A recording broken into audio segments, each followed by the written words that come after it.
Hello बच्चों, कैसे हो आप सब? तो बच्चों आज की इस वीडियो में मैं कोई अमेरिका, ईरान, इज़राइल, चाइना इनमें से किसी मुद्दे पर कोई बात नहीं करूँगा। आज की ये जो वीडियो है वो स्पेसिफिकली थोड़ी पते की होने वाली है। आज हम यूपी पीसीएस के एग्ज़ाम के बारे में बात करेंगे। आपको पता ही है कि 12 अक्टूबर 2025 को आपका जो प्रीलिम्स एग्ज़ाम है वो शेड्यूल्ड है और आप में से बहुत सारे बच्चे जो हैं वो उसकी तैयारी भी कर रहे होंगे। बट उसी तैयारी के साथ आप में से बहुत सारे बच्चे यूपीएससी का एग्ज़ाम भी देना चाहते हैं या उसकी तैयारी भी आप कर रहे हैं। तो आप ये सोच रहे होंगे कि भैया यूपीएससी का तो मैं पढ़ ही रहा हूँ, वही सिलेबस तो मैं पढ़ ही रहा हूँ, वही क्लासेस मैं लगा रहा हूँ, वही टेस्ट मैं दे रहा हूँ, तो मेरा उत्तर प्रदेश का एग्जाम का जो तैयारी है वो भी इसके साथ ही हो जाएगी। तो बच्चों ऐसा नहीं होता है। हर एग्जाम की अपनी एक अप्रोच होती है, अपनी एक डिमांड होती है, अपनी एक वैल्यू होती है। यूपीएससी जो है वो सिलेक्शन एग्जाम है। यूपीएससी में वो जो 7-8 लाख बच्चा जो बैठता है प्रीलिम्स के अंदर, यूपीएससी उनमें से जो सबसे अच्छी क्रीम है उनको सिलेक्ट करने के लिए क्वेश्चन को सेट करता है। जबकि उत्तर प्रदेश का एग्जाम जो है या ज्यादातर जो स्टेट पीसीएस के जो एग्जाम होते हैं वो एलिमिनेशन एग्जाम होते हैं। वो भीड़ को बाहर करने वाले एग्जाम होते हैं। और ऐसे ही यूपी का जो एग्जाम है वो फैक्चुअल बेस्ड एग्जाम हो गया। यूपीएससी वाला content based, analysis based, critical ability based exam हो गया। और फैक्ट्स के ऊपर यूपीएससी ने कम ध्यान दिया जबकि उत्तर प्रदेश ने उसके ऊपर ज्यादा ध्यान दिया। प्लस आपको पता है कि हमारा जो समाधान बैच भी था या हमारा जो क्यूईपी का जो कोर्स चलता है उन सभी में हमारी जो अप्रोच रहती है, हम सारे सिलेबस को देखते हैं। हम प्रीवियस 10 ईयर्स के पेपर को एनालाइज करते हैं और सारे उस क्वेश्चंस को हम थीम वाइज डिवाइड कर देते हैं। तो हमने यूपीएससी के एग्जाम को भी थीम वाइज डिवाइड किया और हमने उत्तर प्रदेश के एग्जाम को भी थीम वाइज डिवाइड जो है वो कर दिया। सारे 10 साल के पेपर हमने एनालाइज कर दिए। तो सबसे बड़ी बात जो हमको पता लग के आई यही कि भैया जो यूपीएससी की थीम्स हैं, जिनके ऊपर रिपीटेड क्वेश्चंस बार-बार प्रीलिम्स के अंदर पूछे जा रहे हैं, वो भैया उत्तर प्रदेश के अंदर हमको देखने को नहीं मिलता है। उत्तर प्रदेश की थीम्स बिल्कुल अलग हैं। उत्तर प्रदेश में फोकस एरिया जिस पर बच्चों को फोकस करना चाहिए वो बिल्कुल ही अलग है। इसीलिए मुझे लगा कि मुझे आपको ये इन्फॉर्मेशन जो है वो देनी चाहिए। क्योंकि अगर आपने हमारा समाधान बैच लगाया होगा, आप में से कई बच्चों ने क्यूईपी बैच अगर लगाया होगा तो आपको पता होगा कि थीम कितनी ज्यादा इंपॉर्टेंट रहती है। ऐसे ही उत्तर प्रदेश पीसीएस एग्जाम के भी 10 साल के पेपर के अंदर बहुत सारी थीम्स हैं। चलो मैं आपको एग्जांपल देता हूं। देखो, एग्जाम्पल के तौर पर देखो, ये यूपीएससी का जो पिछले 10 सालों का एग्जाम पैटर्न रहा है, इकोनॉमी में किस किस सेगमेंट में उन्होंने कितने कितने कितने कितने क्वेश्चन पर साल पूछे हैं, ये सारा का सारा एनालिसिस उसका है। अब इस एनालिसिस को अगर मैं उत्तर प्रदेश के एनालिसिस के साथ कंपेयर करता हूं तो देखो, यहाँ पर आपको बैंकिंग फाइनेंशियल मार्केट के ऊपर क्वेश्चंस दिखाई देंगे जो कि यूपीएससी ने पिछले 5 साल के अंदर पूछे हैं। साथ में एवरेज लगभग 6 सवाल बैंकिंग वाले सेक्टर से यूपीएससी हर साल पूछता हुआ आया है। उत्तर प्रदेश वाले के अंदर आपको ये नहीं देखने को मिलेगा, आपको ऐसे बहुत कम क्वेश्चंस देखने को मिलेंगे। सिमिलरली अगर हम गवर्नमेंट स्कीम्स की बात करें, कमिटीज की बात करें या फिर गवर्नमेंट डिपार्टमेंट, गवर्नमेंट मिनिस्ट्रीज की बात करें, उत्तर प्रदेश के एग्जाम के अंदर उससे रिलेटेड ज्यादा क्वेश्चन पूछे जा रहे हैं। जबकि आपको यूपीएससी के एग्जाम के अंदर ऐसी जो थीम्स हैं वो एनालाइज होती हुई नहीं दिखाई दे पाएंगी।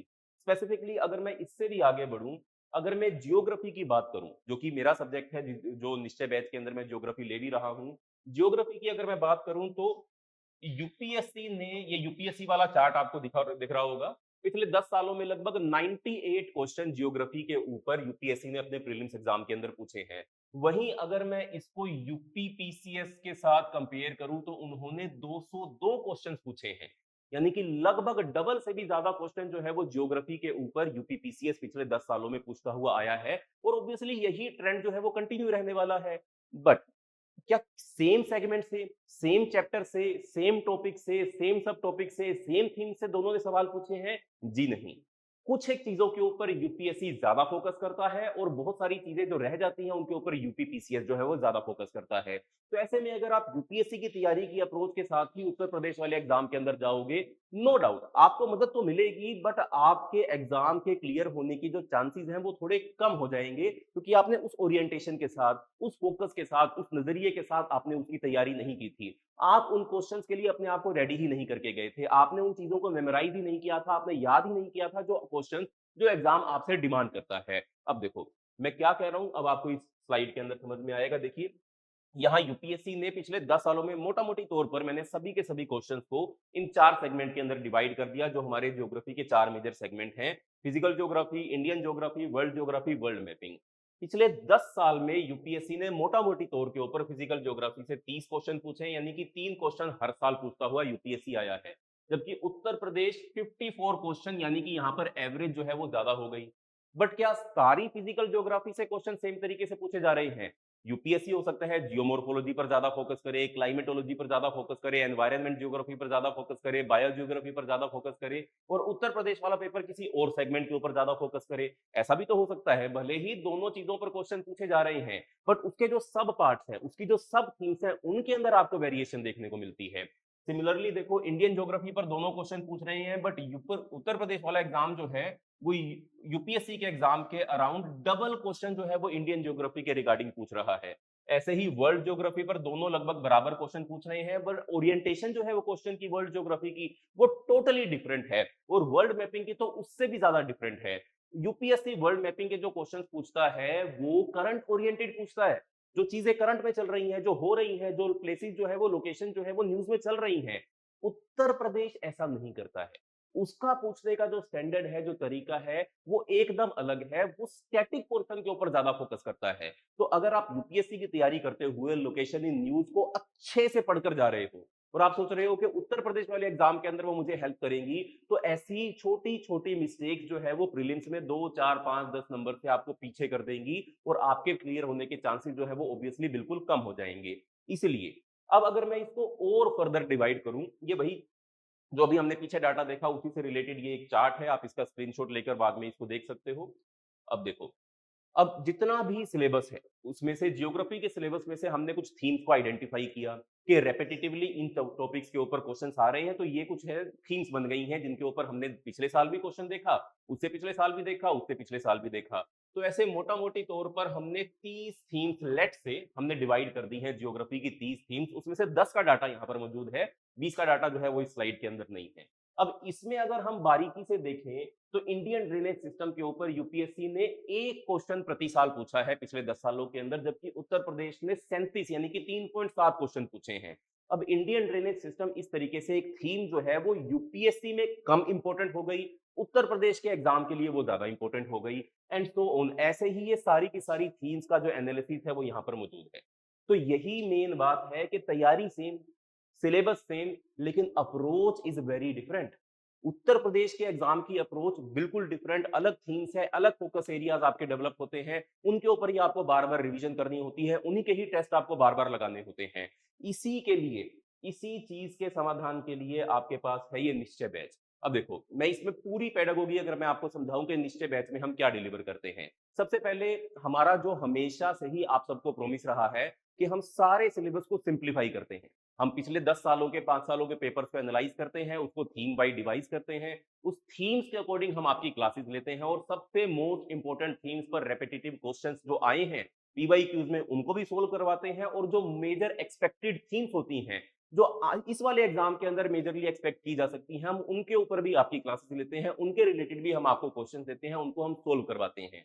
अब इस निश्चय बैच के अंदर लगभग आपकी 100 से 110 क्लासेस जो हैं वो रहेंगी, जिसमें सारे मोटे-मोटे सब्जेक्ट आपके ज्योग्राफी हो गया, पॉलिटी हो गया, हिस्ट्री हो गया, इन सभी मेजर सब्जेक्ट को हम बिल्कुल थोरोली तरीके से कवर करेंगे। थीम्स आपको पढ़ाएँगे, नोट्स आपको प्रोवाइड करेंगे, प्रीवियस ईयर क्वेश्चन हम डिस्कस करेंगे, ऐसे ही हम आपके टेस्ट भी लेंगे। इस बैच में आपको सीसेट की क्लासेस भी साथ में ही मिल जाएँगी। लगभग 15 से 20 क्लासेस डेडिकेटेडली आपको सीसेट की यहाँ पर प्रोवाइड हो जाएँगी। प्रीलिम्स के रिगार्डिंग अगर मैं बात करूं तो मोटा मोटी तौर पर 30 टेस्ट आपके प्रीलिम्स के इस पूरे निश्चय बैच में होंगे। 5 टेस्ट जो होंगे वो सब्जेक्ट वाइज होंगे, सेक्शनल टेस्ट होंगे, और 8 टेस्ट आपके फुल लेंथ हो जाएंगे, और 8 टेस्ट ही आपके सी सेट के हो जाएंगे। यानी कि ओवरऑल नोट से लेकर, थीम से लेकर, प्रीवियस ईयर क्वेश्चंस को एनालिसिस से लेकर, आपके स्टैटिक पोर्शन की रिवीजन से लेकर, उत्तर प्रदेश से लेकर, हर एक पार्ट जो है वो निश्चय बैच के अंदर हम कवर करेंगे। अब सीधी बात, या तो आप ये सारा सोर्सिंग वाला काम, एनालिसिस वाला काम या तो आप खुद करो। आप 10 साल के पेपर को खुद एनालाइज करो बैठकर। एक पेपर को एनालाइज करने में 4 से 5 6 घंटे जो है वो आपके इजीली चले जाएंगे। उसके बाद 10 के 10 पेपर को एनालाइज करने में ऑब्वियसली आपके 10 15 12 दिन जो है वो खर्च हो जाएंगे। फिर भी एनालिसिस आप कर लिया, आपने तैयारी शुरू कर दी, जो ओरिएंटेशन अभी भी चाहिए वो फिर भी मिसिंग रहेगी। आपका टाइम भी लगेगा, आपके रिसोर्सेज भी लगेंगे। उस टाइम को आप कहीं और यूटिलाइज कर सकते थे, उस टाइम में आप किसी और सब्जेक्ट को कवर कर सकते थे, आप कुछ टेस्ट लगा सकते थे, आप अपनी अप्रोच डेवलप कर सकते थे। आप ये काम आउटसोर्स कर दीजिए। इसी आउटसोर्स करने के लिए ये निश्चय बैच है, जो आपको ये सारे डिलीवर, जो जितनी भी चीजें मैंने आपको बोली वो सारे आपको डिलीवर करने का काम ये निश्चय बैच करेगा। जैसे एग्जाम्पल के तौर पर मैं आपको दिखाऊं, ये जियोग्राफी की हमारी हाई आउटपुट थीम वाली एक बुकलेट है। जिसमें हमने मोस्ट रिपीटेड थीम्स को डिस्कस किया है, फिर फर्दर एक्सपेक्टेड थीम्स को डिस्कस किया है, फिर थीम वाइज सारे के सारे प्रीवियस ईयर क्वेश्चन जो है वो इसके अंदर डिस्कस्ड हैं, उसके अंदर मेंशन है, विद आंसर्स मेंशन है। इनकी स्पेसिफिक क्लासेस होती हैं आपकी। इसमें आपको स्पेसिफिक मिलेगा कि भैया इस टॉपिक से इतने क्वेश्चन, इस टॉपिक से इतने क्वेश्चन, ताकि आप अपनी ज़रूरत के रिगार्डिंग, अपने टाइम के रिगार्डिंग, अपनी अप्रोच के रिगार्डिंग, आपके जो सबसे ज़्यादा स्ट्रेंथन एरियाज़ हैं, उनके रिगार्डिंग अपनी तैयारी को सही स्ट्रीमलाइन कर सको। अब तैयारी करते हुए बहुत समय हो चुका है आपको, अब अपनी तैयारी को एकदम स्ट्रीमलाइन कर लो, फोकस कर लो, अपना ये सारा काम हमें आउटसोर्स कर दो। निश्चय बैच में आपको ये सब चीजें जो है वो परफेक्टली अलाइनमेंट के साथ मिल जाएंगी।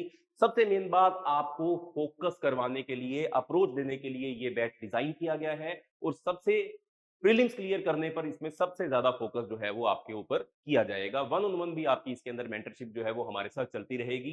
बैच ऑनलाइन भी अवेलेबल है, बैच ऑफलाइन भी अवेलेबल है। जैसे आपको सुटेबल लगे वैसे आप इस बैच को ज्वाइन करो। इसकी फर्दर जो डिटेल्स है वो आपको इस डिस्क्रिप्शन सेक्शन के अंदर मिल जाएंगी, और इसकी एक ओरिएंटेशन क्लास भी एमके सर ने ली थी, उस ओरिएंटेशन क्लास का लिंक भी आपको डिस्क्रिप्शन बॉक्स के अंदर मिल जाएगा। वो वीडियो भी जरूर देखना। एमके सर वाली वीडियो के अंदर भी आपको कोर्स से रिलेटेड सारी की सारी जानकारी मिलेगी, और फर्दर इंफॉर्मेशन भी आपको उसके अंदर मिल जाएगी। तो साथियों, समय कम है, टाइम कम है, अभी से फोकस करना शुरू करो। नए जल्दी से जल्दी इस बैच के अंदर आप जुड़ोगे तो हम आपको और ज्यादा हेल्प जो है वो कर पाएंगे। तो ठीक है बच्चों, किसी भी प्रकार का कोई डाउट हो तो नीचे कमेंट सेक्शन के अंदर जरूर आप मेंशन कर सकते हो, नहीं तो आपको जो कमेंट्स है, ये डिस्क्रिप्शन बॉक्स में एक फोन नंबर भी दिया होगा, वहां पर कॉल करके भी हमसे जुड़कर अपने सारे के सारे जो डाउट्स है वो क्लियर कर सकते हो। ठीक है बच्चों, तो अपनी तैयारी चालू रखो और अच्छे से पढ़ते रहो।